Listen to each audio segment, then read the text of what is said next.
maglalaro.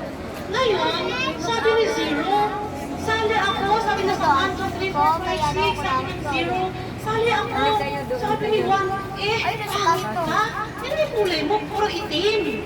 Sabi nito, oo nga, huwag ka naman sumali sa akin sa kulay mo. Ikaw pag sinabihan ka ng classmates na gano'n, anong mararamdaman mo? Iiyak ka, lulungkot ka. Pero ang classmate ni Zero, sabi niya, bakit ko naman kasi ganito ang kulay ko? Wala akong kakulay sa kanila. Titignan niya si 1 at 2. Ay, sino na yung nagpa-promise na pangahimik? O, wala nang award itong naka-red ang short. Wala nang award yung naka-red ang short ito. Nakakulay siya. Warning ka na. Sabi ni Zero, tinitingnan niya ang 1 to 11.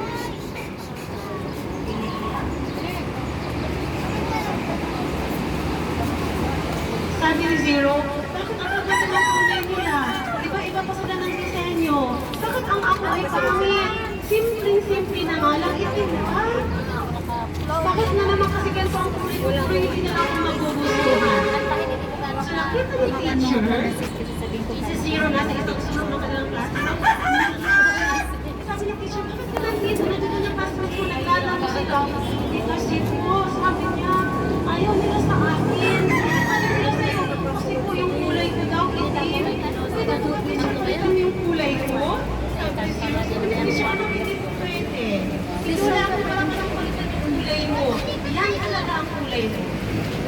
Kulay mo, ano po po maging maganda tulad nila? Kasi po plain ang color ko. Pwede mo lang ako na lang si pink. Wala ko siyang pink. Ito medyo pink, may yellow, may orange. Pink lang po ako. Yung po yung mga kulay. Sabi ng teacher, anak, pwedeng palitan kita ng kulay. Di ba, Lina? Ganyan man ang kulay mo, mahusay ka naman sa klase. Matalino ka sa Zero.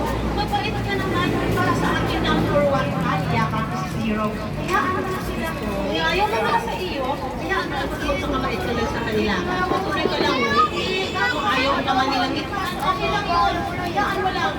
Tanggap ko rin nila sa ilang mga anak mo. Sabi ng teacher. Palaging gano'n ang sinabi ng buhay ni Zero. Tuwing recess, tuwing laro, hindi siya sinasali sa laro. Kasi nga pangit daw ang kulay niya. Ayaw nila kay Zero. Isang araw, sabi ng teacher,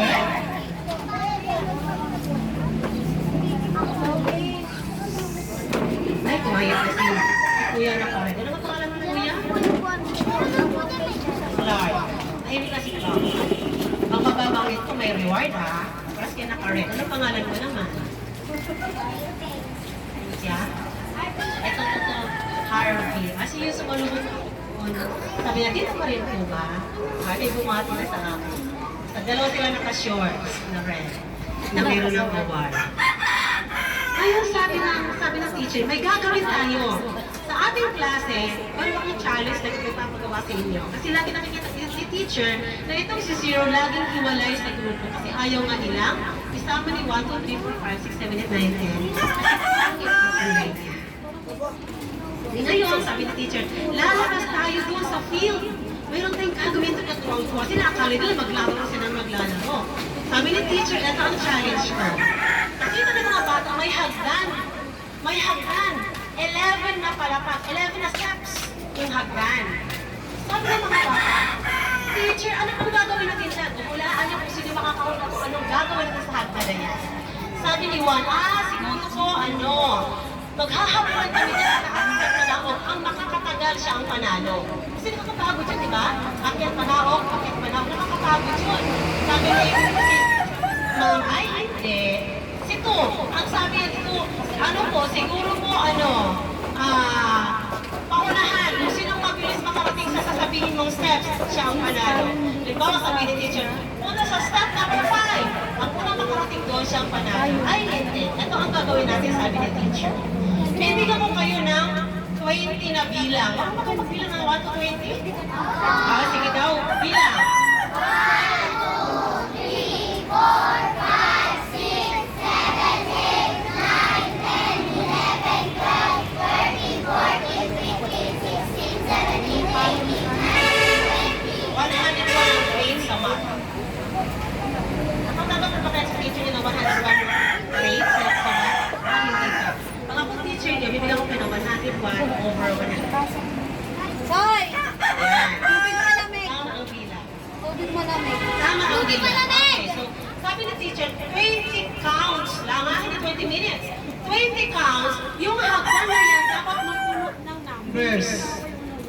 sabihin, magpasimula sa baba hanggang pataas.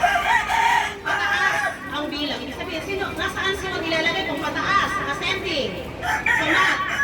Ascending. Sino mauna? Si 10 o si 1? Si 0. Very good answer. Ang galing. O, meron ka ng jacket.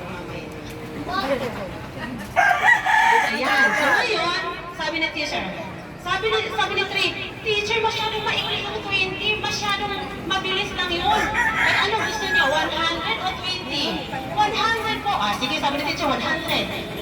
Times total, 1, 2, 3, 4, 5, 6, 7, 8, 9, 10, 11, 12, 100! Ay, sabi ni 4, ang bilis pala po ng 100. Hindi po po kami naka 3 steps, tapos na mag-ulan. Kaya ano ang gusto niyo, 20 or 100? 20 na lang po. Okay, 20, sabi ni teacher.